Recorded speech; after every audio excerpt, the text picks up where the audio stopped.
میں سے نمبر ایک یہ ہے کہ پیارے بچوں، ماں باپ کا ادب کرو، ماں باپ سے مت لو، ان کو بدتمیزی کا جواب مت دو، ان سے غصہ مت کرو۔ حدیث شریف میں ہے، سرور عالم صلی اللہ تعالی علیہ وسلم ارشاد فرماتے ہیں کہ جو اپنے ماں باپ کو ستائے گا، دکھ پہنچائے گا، ان سے لڑے گا، ان کی بے ادبی کرے گا، بدتمیزی سے بات کرے گا، غصے سے بات کرے گا، اللہ تعالیٰ ایسے نالائق انسان کو موت نہ دیں گے جب تک کہ ماں باپ کو ستانے کی سزا نہ دیں۔ ایسے لوگوں کو جو ماں باپ کا دل دکھاتے ہیں، جب تک ان کو اس کی سزا نہ مل جائے گی، اللہ پاک ان کو دنیا ہی میں سزا دیں گے، دنیا میں، آخرت کا عذاب الگ ہوگا۔ جب تک ان کو عذاب نہیں دیا جائے گا، ان کو موت بھی نہیں آئے گی۔ لہذا ایک نصیحت تو یہ ہے، اگر آج اپنے ماں باپ کے ساتھ جو بدتمیزی کر رہا ہے، کل جب وہ ابا بنے گا، اس کے بچے بھی اس کے ساتھ بدتمیزی کریں گے، دنیا ہی میں سزا ہے کہ بھی ہے۔ بچوں، جو لڑکے سینما یا وی سی آر یا ننگی فلمیں دیکھتے ہیں، ان کے ساتھ دوستی مت کرو، ورنہ تمہاری حالت بھی خراب ہو جائے گی۔ اس پر معرومی نے ایک قصہ بیان کیا کہ ایک چوہے میں اور ایک مینڈک میں دوستی ہو گئی۔ تو چوہا جو تھا دریا کے کنارے اس مینڈک کی یاد میں تڑپتا رہتا تھا اور روتا رہتا تھا۔ مینڈک کو پتہ نہیں چلتا تھا کہ اس کو مجھ سے اتنا عشق ہو گیا۔ ایک دن وہ ملاقات ہو گئی تو اس نے چوہے نے کہا کہ مینڈک بھائی، آپ پیلے پیلے مجھے بہت حسین و جمیل معلوم ہوتے ہیں، آپ کی یاد میں ہم کو ستارے اور تارے گننے پڑتے ہیں، رات بھر نیند نہیں آتی، ویلیم 5 کھا کے سویا پھر بھی نیند نہیں آئی، تو آپ کو میرے آہ و فغاں کی اور میری بے چینی کی خبر کیسے ملے گی؟ مینڈک نے کہا بھائی ایسا کرو، ایک رسی چرا کے لے آؤ، تمہارے پاس، تم تو غریب آدمی ہو، کسی بنیا کے ہاں جا، ایک رسی چرا کے لے آ، اس کا ایک سرا میری ٹانگ میں باندھ دے اور ایک سرا تو اپنی ٹانگ میں باندھ دے، جب میری یاد تجھے ستاوے تو پیر ہلا دینا، ڈوری ہلے گی تو مجھے پتہ چل جائے گا میرا عاشق چوہا صاحب جو ہیں وہ مجھے یاد فرما رہے ہیں۔ وہ بڑا خوش ہو گیا چوہا، بنیا کے ہاں گیا، ایک رسی چھوٹی سی چرا کر لے آیا، اپنے پیر میں باندھ لیا، مینڈک نے بھی باندھ لیا۔ اب دونوں دریا کے کنارے بڑی دیر تک باتیں کرتے رہے اور ایک دوسرے سے دل خوش کر رہے تھے۔ چیل کو بھوک لگی تو اس نے دیکھا کہ چوہا دریا کے کنارے بڑی بے فکری سے بیٹھا ہوا ہے۔ چیل نے کہا کہ اس وقت اس کو لقمہ بنا لینا آسان ہے، کیونکہ اپنے بل سے خارج ہے، بل میں چیل گھس نہیں سکتی، اور اپنے مسکن اور مستقر اور ٹھہرنے کا جگہ جو ہے وہاں سے باہر ہے۔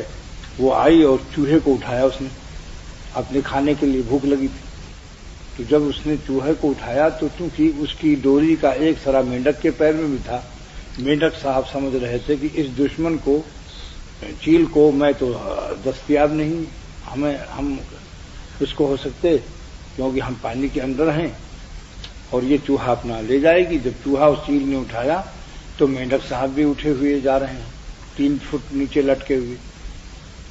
تو مینڈک نے کہا کہ بھائی چوہے صاحب، یہ آپ کی عشق بازی اور محبت سے تو مجھے بہت برا دن دیکھنا پڑا، ہم تو دریا کے مخلوق ہیں، یہ چیل کبھی ہم کو نہیں پا سکتی، لیکن تمہاری ٹانگ کے ساتھ میں نے جو اپنی ٹانگ ملائی تو تم نے مجھے بھی ٹانگ لیا چیل نے، اور بہت توبہ کیا، بہت کیا، لیکن پھر چیل کو چونکہ بھوک لگی تھی تو چوہے کو پہلے کھایا، اور فرسٹ شفٹ میں جب کھا چکی تو سیکنڈ شفٹ میں مینڈک کو بھی اس نے نگل لیا۔ مولانا رومی رحمۃ اللہ علیہ اس قصے کو بیان کر کے فرماتے ہیں کہ دیکھو مینڈک تو بہت شریف مخلوق ہے اور چوہا اول نمبر کا چور ہے، سب کی روٹی کھا جاتا ہے اور بہت ہی مکار قسم کا جانور ہے، لیکن مینڈک نے جو دوستی کی برے مخلوق سے، اس کا عذاب اس کو بھی بھگتنا پڑا۔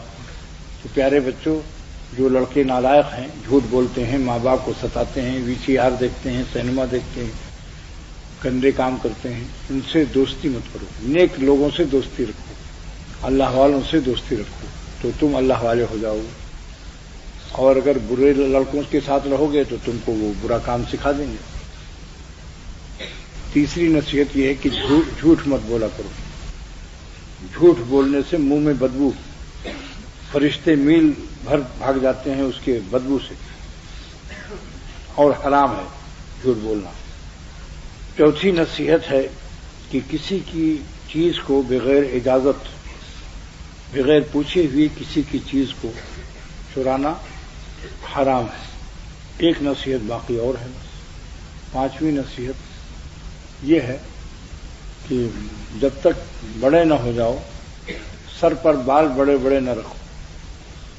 حکیم الامت مجدد ملت مولانا اشرف علی صاحب تھانوی رحمۃ اللہ علیہ فرماتے تھے کہ میں خانقاہ تھانہ بھون کے مدرسوں کے بچوں کو بالوں کو، سر کے بالوں کو چھوٹا چھوٹا کر دیتا ہوں، کم سے کم ہے یہ، ورنہ سر منڈا بھی دیتے تھے، جس کی وجہ سے ان بچوں کو برے اعمال اور برے اخلاق اور بری عادتوں سے حفاظت ہوتی تھی۔ بعض بچے ہوتے ہیں، الہ آباد میں جب میں پڑھتا تھا تو ایک لڑکا 15 سال کا جس نے داڑھی موچھ ابھی اس کی نہیں آئی تھی، اور اس ظالم نے پٹا بھی رکھ لیا، تو آگے چہرے پر ایک بال نہیں، پیچھے پٹے، تو وہ بالکل پری معلوم ہوتا تھا۔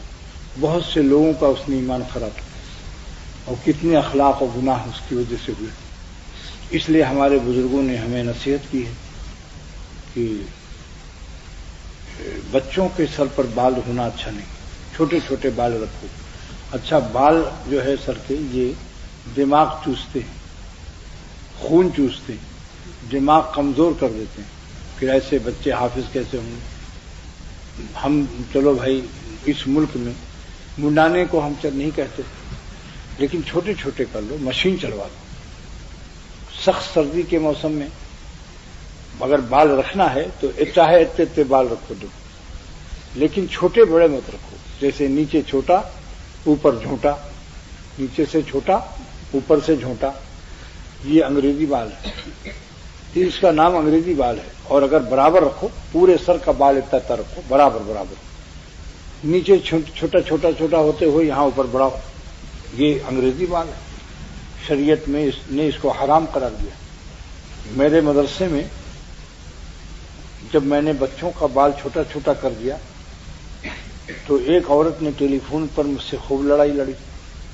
اس نے کہا آپ نے میرے بچے کو گنجا کیوں کر دیا، جس کی وجہ سے میرا بچہ جو ہے وہ سب بچے اس کو ذلیل کر رہے ہیں، کوئی چپت مار رہا ہے، کوئی کچھ کر رہا ہے۔ تو میں نے جواب دیا کہ میں نے جو بال چھوٹے کرا دیے اور بعض بچوں کا سر منڈا دیا تو یہ ذلت کا کام نہیں، کیونکہ اگر یہ ذلیل کام ہوتا سر منڈانا تو اللہ تعالیٰ اپنے حاجیوں کا سر نہ منڈواتا، کہ اللہ اپنے مہمانوں کو اتنا بڑا مالک ہو کر ذلیل کرے گا۔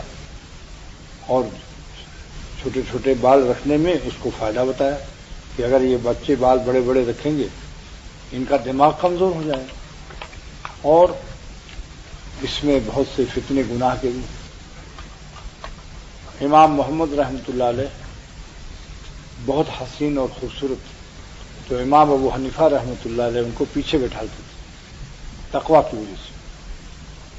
تو اس لیے کہتا ہوں کہ ماں باپ کو سمجھانا چاہیے کہ جب تک یہ بڑے نہ ہو جائیں، کتنے بچے اپنے حسن کی وجہ سے اور خوبصورتی کی وجہ سے، بڑے بڑے بال رکھنے کی وجہ سے اغوا ہو گئے ہمارے یہاں۔ ایک مور اپنے پر کو اکھیڑ اکھیڑ کے پھینک رہا تھا، مولانا رومی رحمۃ اللہ علیہ فرماتے ہیں۔ حکیم جالینوس نے پوچھا کہ اے مور تو اپنے پر کو توڑ توڑ کے نکال کے کیوں پھینک رہا ہے؟ اس نے کہا کہ چاروں طرف جنگل میں میرے شکاری لوگ مجھے نشانے میں لیے ہوئے، نیند حرام ہے اسی پر کی وجہ سے، پر ہمارے حسین ہیں، تو مجھے میرا حسن میری بے آرامی کا سبب ہو رہا ہے۔ میں پر نکال کر جب پھینک دوں گا تو پر اٹھا لے جائیں گے اور میری شکل خراب ہو جائے گی، تو مجھے کوئی پوچھے گا نہیں، آرام سے سوؤں گا۔ ورنہ عاشقوں کے چکر میں پڑا ہوا ہوں، جدھر دیکھو نوچ کھچوٹ ہو رہا ہے میرا. تو بتاؤ وہ عقل مند تھا کہ نہیں؟ تو جن کے ماں باپ عقل مند ہیں، میری اس گزارش پر عمل کریں کہ مشین چلوا دیں، چاہے موٹی مشین ہو، بڑی بڑی یعنی اتنے بال بھی رکھو. اگر کسی کو سردی لگتی ہو، نزلہ زکام کی بیماری ہو تو چلو رکھو، اتنے رکھو، مگر برابر رکھو. یہ چھوٹا چھوٹا یہاں سے پھر اوپر بڑا، یہ انگریزی بال اللہ کی مرضی کے خلاف ہے. کیا حافظ ہوگا؟ جس بچے سے اللہ ناراض ہوگا. اور چھٹی نصیحت ایک اور بھی ہے کہ جب نماز کو پابندی سے پڑھو، ابھی سے عادت ڈالو. 60 برس کے بعد ہی سے حکم ہے کہ وہ نماز کی عادت ڈلوانی چاہیے، اور 10 سال کے بعد ان کی پٹائی کا بھی حکم ہے. پابندی سے، اور پیجامے کو ٹخنے سے اوپر رکھیں، کیونکہ جو پیجامہ جس کا ٹخنا چھپائے گا یا پتلون، تو اللہ تعالیٰ کی نظر رحمت سے محروم ہو جائے گا. جب اللہ پاک کی نظر رحمت سے محروم ہو جائے گا تو کیسے حافظ ہوگا؟ حافظ ایسے آسان ہے. لہذا اپنے پیجاموں کو آپ سب بڑے بوڑھے لوگ بھی، پوری مسجد کے نمازیوں سے گزارش کرتا ہوں کہ ٹخنا کے چھپانا تو بہت بڑا گناہ ہے، ٹخنے سے قریب بھی نہ ہونے دو. جب جنگ ہوتی ہے سرحدی علاقے خالی کرا دیے جاتے ہیں، سرحدی علاقوں میں بمباری ہو جاتی ہے. لہذا جس کا پیجامہ ٹخنے کے قریب چھپا گا وہ بھی خطرے میں. لہذا چھوٹے بچے بھی اور بڑے لوگ بھی اپنے اپنے ٹخنوں کو چھپانے سے احتیاط کرو، حرام ہے. اور اللہ پاک کی نظر رحمت سے ایسا بندہ یا بچہ محروم کر دیا جاتا ہے. اور اگر کسی کا دماغ کمزور ہو، حافظ ہونے میں مشکل ہو رہی ہو، تو میر صاحب سے نسخہ ان کے والدین لکھوا لیں. حکیم اجمل خان مرحوم کا نسخہ ہے میرے پاس، جو کتنے ہی کمزور دماغ ہو ایک دم تگڑا دماغ ہو جائے گا انشاءاللہ. چاہے بڈھے کو چکر آتا ہو، دماغ کمزور ہو، یا بچے کا. یہ نسخہ آپ کو پوری دنیا میں کہیں نہیں ملے گا الا ایک ہی، میرا کوئی شاگرد ہوگا یا کسی ذریعے سے. یہ بہت ہی خاص نسخہ میرے پاس ہاتھ لگ گیا ہے. جو بھی کھائے گا، سانس اور نزلہ زکام، دماغ کی کمزوری، بار بار چیزوں کا بھول جانا، دماغ میں بھول مرض ہو جاتا ہے نا کمزوری سے، سب سے انشاءاللہ نجات مل جائے گی. اب 10 سال کی عمر کے بعد ایک مسئلہ اور بتا کر کی نصیحت کی مجلس کو ختم کرتا ہوں. جو بچے 10 سال کے ہو گئے ہیں ان کو جائز نہیں ہے کہ سگے بھائی بھی ایک بستر میں لیٹیں. یہ حضور صلی اللہ علیہ وسلم کا حکم ہے، مشکات شریف کی حدیث ہے کہ جب 10 سال کی عمر ہو جائے تو 2 سگے بھائی بھی ایک بستر میں لیٹ نہیں سکتے، اور 2 سگی بہن بھی ایک بستر میں نہیں لیٹ سکتے. ضرورت اور مجبوری کے درجے میں بیٹا باپ کے ساتھ اور بیٹی ماں کے ساتھ، مجبوری درجے میں. گنجائش نہیں ہے یا غریبی ہے، اب ورنہ کوشش ہی کروں 10 سال کے بعد جب پہنچ جائیں بچے تو فرقو بین المزاج، بستروں کو الگ رکھ دیں. اس حدیث کو جب میں نے پڑھائی تو ایک 60 سال کے بڑے میاں بیٹھے تھے، 60 برس کے. انہوں نے مجھ سے کہا کہ واہ کیا حضور صلی اللہ علیہ وسلم نے علاج بتایا. اور انہوں نے بتایا میں نے 9 سال کے بچے کو گناہ کرتے دیکھا آپ نے. یہ ہے ہمارے سرور عالم صلی اللہ علیہ وسلم. اللہ پاک جس کو نبی بناتے ہیں اس کو ماہر نفسیات اور اس کو طبائع کے تقاضوں سے باخبر رکھتے ہیں. اور اساتذہ کرام کے پاس کسی بچے کو تنہائی میں مت جانے کی. حکیم الامت سے زیادہ کون متقی ہوگا؟ ایک لڑکا گیا، مولانا شبیر علی صاحب نے بھیجا، 10-12 سال کا لڑکا تھا. حضرت حکیم الامت اوپر سے حالانکہ باوضو تفسیر لکھ رہے تھے، نیچے آ گئے اور اپنے بھتیجے سے مولانا شبیر علی سے فرمایا کہ دیکھو اشرف علی کی تنہائی میں چھوٹے بچوں کو مت بھیجا کرو جن کے داڑھی موچھ نہیں. اب جس کو حکیم الامت پر اعتماد ہے وہ میرا عمل اپنا لے، اور نہیں تو جاؤ بھائی جہاں جیسے چاہو. میرے یہاں قانون بھی ہے کہ اساتذہ کرام کو اجازت نہیں ہے کہ چھوٹے بچوں کو اپنے کمروں میں بلائیں یا پیر دبوائیں یا کھانا منگوائیں. تنہائی میں ملنے کی اجازت نہیں. اور اساتذہ کے لیے پٹائی بھی منع ہے ہمارے یہاں. اگر بچہ نہیں چلتا کھڑا کرا دو، سبق کھڑے ہو کے یاد کرے، دیوار کی طرف منہ کر دو، 10 منٹ کی سزا کافی ہے. کیونکہ پٹائی سے بعض وقت میں بچے مدرسوں سے نکل کر انگریزی اسکولوں میں چلے گئے اور ہمیشہ کے لیے قرآن پاک سے اور اللہ والوں سے، استادوں سے نفرت ہوئی. جدے میں ابھی ایک شخص ہے وہ پڑھتا تھا ایک دوسرے مدرسے میں، ایک تماچا استاد نے مارا، آج بال بچے دار ہو گیا، اس کا کان سے پس نکلتا ہے، زخم ہو گیا، گالیاں دیتا ہے مدرسوں میں۔ تو اس کی بھی کوشش کرو کہ سزا مرغا بھی نہ بنانے دو، کیونکہ انسان بننے آئے ہیں، جانور بننے تو نہیں آئے۔ اس کا طریقہ پوچھو، کوئی سبق یاد نہیں ہے، اور اگر دماغ کمزور ہے تو اس کو دوا بتاؤ جو میں امیر صاحب سے لے کر کے رکھ لو یہاں کے محتمم لوگ۔ اور جو سبق یاد نہ کرے غفلت سے، شرارت سے، اس کو کھڑا کرا دو کہ سبق یاد کرو، کھڑے ہو کر، اور چھٹی ہونے کے بعد 5 منٹ اس کو روک لو، بس یہ سزا کافی۔ جب چھٹی ہوتی ہے تو لڑکوں کو بھاگنے میں جو مزہ آتا ہے، اگر 5 منٹ بھی روک لو، مگر استاد کو بھی رکنا پڑے گا، یہ بھی تو مشکل ہے۔ آج کل کے استاد بھی 5 منٹ دینے کے لیے تیار، گھڑی دیکھتے رہتے ہیں کیا وقت ہوا۔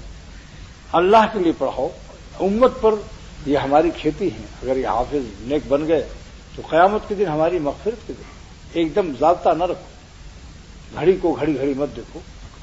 بس یہ چند نصیحت کی تھی، اللہ تعالیٰ عمل کی توفیق عطا فرمائے، دعا کرو اللہ ہم سب کو تقویٰ نصیب فرمائے، اور کہیں سے بھی نمک حرامی اور حرام لذت کی درآمدات پر ہم سب کو نادم فرما، اور معافی کا خاص معافی مانگنے کی توفیق عطا فرما، اور ہمارے اے خدا ہم آپ کو ناخوش کر کے حرام خوشیاں دل میں امپورٹ کرنے سے، استیراد کرنے سے معافی چاہتے ہیں، پناہ چاہتے ہیں۔